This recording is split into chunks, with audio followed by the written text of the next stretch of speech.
Yun tol, ay kasalukuyang nagpapahinga pa rin si Pidot dahil may lagnat kasi siya tol. Kaya kagabi ay sobrang init ng kanyang katawan. Dahilan to sa lakas ng tol, ulan ba kahapon. Ako nga may sipon nga ako. Mas Pidot ay nagpapahinga muna. May mga manok na ihalas.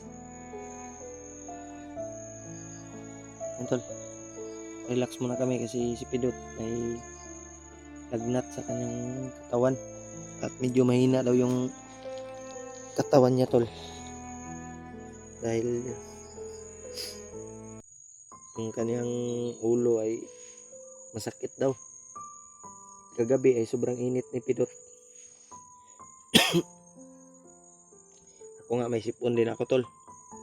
Pinilit naming Dot, relax sa dia. Kore bantay dre. Ha? Hilo ako. Ilang. Mabuntog tayo. Tanaw mo na kay kuan sa imong bag. Tambal wala. Ano no? Ayun tag makakita tag kuan ani bay. Dalan ba? Makakita tayo ng daanan ba? Sana kay sila Rimark ngayon. Hindi namin alam tol kung nandun pa sila Rimark sa sinasabi nila na area na sinend nila sa amin.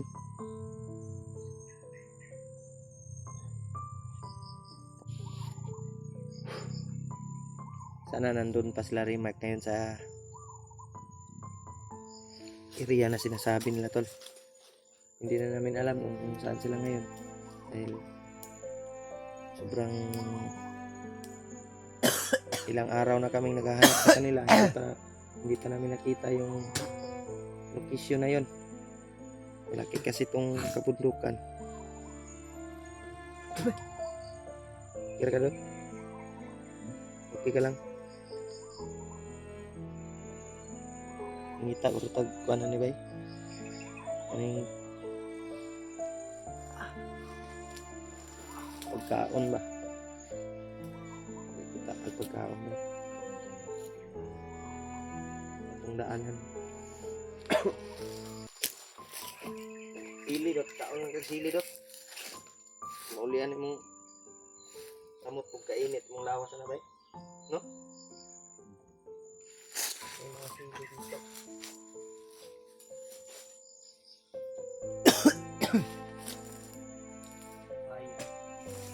Kanina tolay, kumakain kami ng papaya at saging para lang malagyan ng laman yung namin, yung tiyan namin ba. Kain kami ng papaya at saging.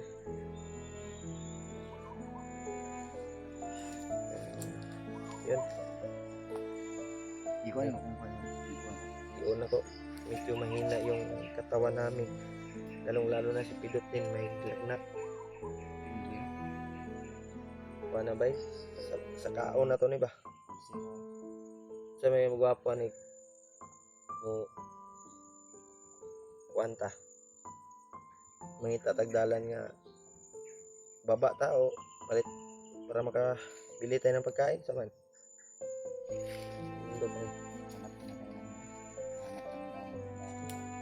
Hanap tayo ng daanan. Pwede nating kaya ngayong araw na to tol ay pipilitin namin makahanap ng daanan kasi maano pa hindi pa dumating yung dilim.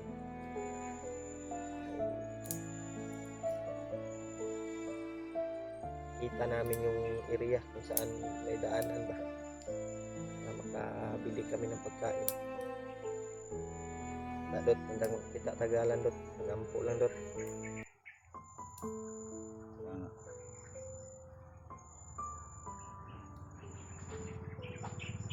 dahil sobrang gutom na din ako.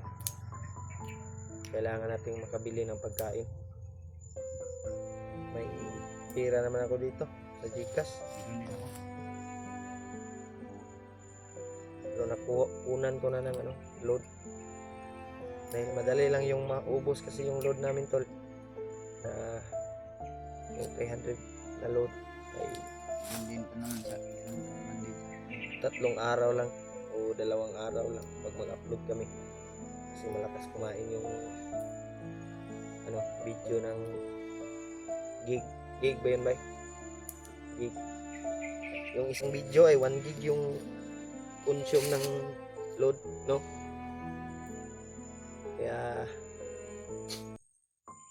pasalamat kami tol pag may nagbigay sa amin ng blessings para maka-load kami. May tira sa Gcash namin kung makahanap kami ng daanan, may tindahan, ay makabili kami. Labad yun akong ulo ba? Sakit akong ulo ba? Iubo. Hindi ko. Sakit iubo kong kuan ba? Yung muubo ko, sakit akong dito. Ano to? May kasama ko sila pa. Ulang ni sa tulog dot ba? Ha? Ulang sa tulog. Ang dito ko masakit. Tapos dito parang may nahatak ba? Abo ba? Ulang sa tulog ni. Yan. Ulan pa kay gahapon. Butin lang nakahiram ako ng damit tipidot. At itong ko ay sinampay ko muna. At yung jogging pants ko, may short naman ako dito para matuyo ba. Ya arang-arang kay ni ugan ako dang na to.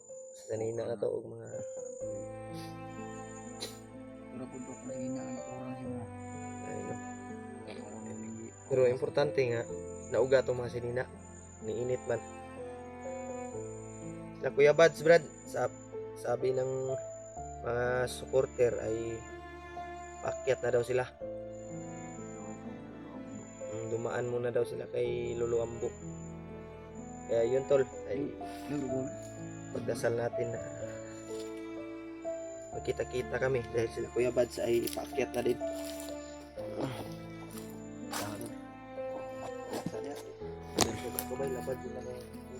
Isang magandang araw sa inyo lahat. Kailangan po namin na magpahinga muna. Pinagsabay talaga kaming magkalag na tol. Dahil siguro sa sobrang lakas ng ulan kagabi. Maraming salamat tol sa walang sawa niyong pagdarasal at sa inyong suporta mga tol. Sana matapos na itong mission na to para daghang igdamok makababa na kami at makapagpahinga mga tol. Kaya ipagdasal niyo po kami tol na sana ay magkita-kita na kami ng iba naming kasamahan para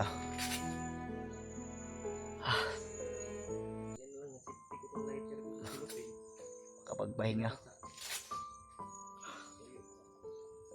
Grabe yung dinanas natin dito mga tol. Halos patay na yung katawan natin kasi ilang araw na kaming naglalakbay ni Julio at kami lang dalawa, kaya hindi kami ayos ng pagtulog. Pero sinisika pa rin namin tol sa manawal. Ang dagdaguan Andol, nabalitaan pala natin na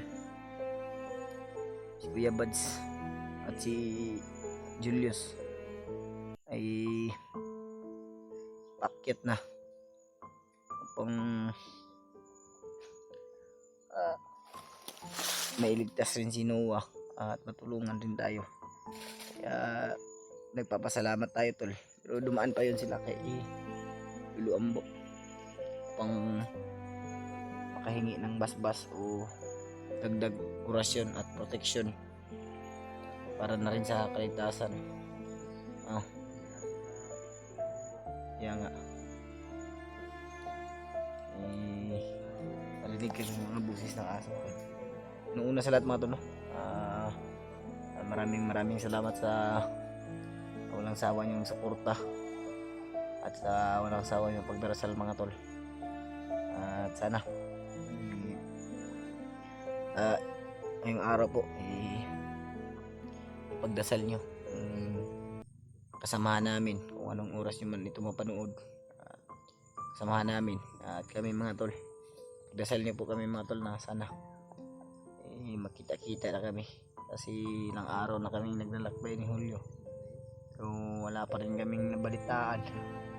Pero kahapon yung mga narinig namin na tutukan mga tol, wala kaming ibang naabutan doon.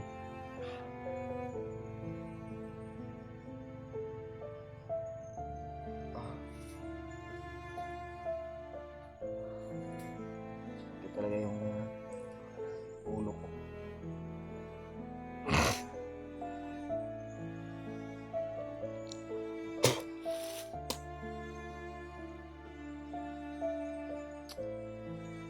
Wala mga tol kung ano yung mangyayari sa atin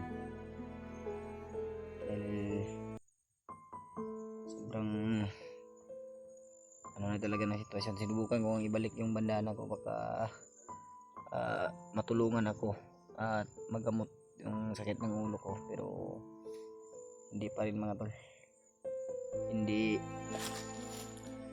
pa rin nawawala. Ito yung ano ko dito, parang hinihila pababa ba. Mahirapan ako sa paghinga at dito rin sumakit din.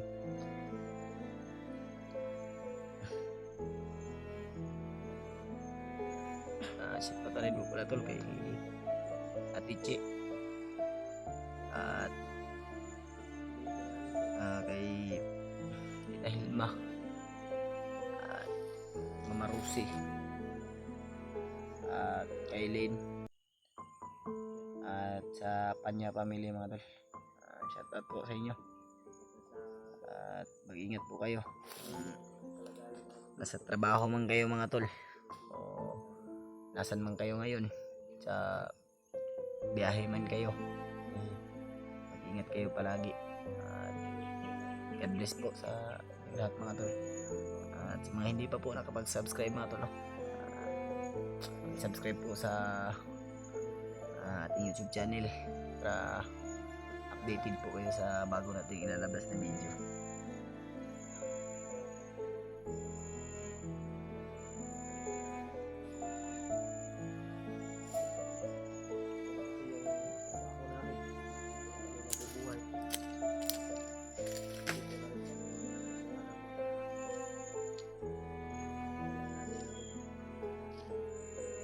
Sahod kami tol, pero isang buwan ay isa lang. Isang buwan ay isa lang. Hindi naman kalakihan yung sahod namin.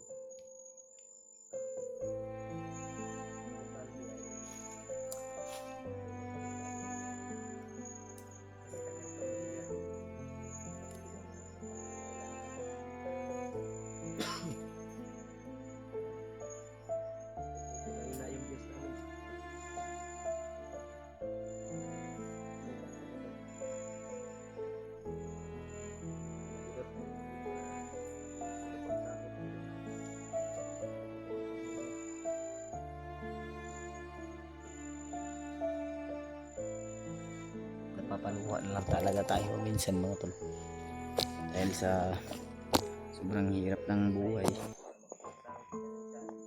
Sobrang hirap pero lumalaban pa rin kahit ano yung mangyari sa atin ay hindi tayo susuko pagkat alam natin na may Diyos na nakagabay sa atin palagi. At habang may buhay tol, may pag-asa.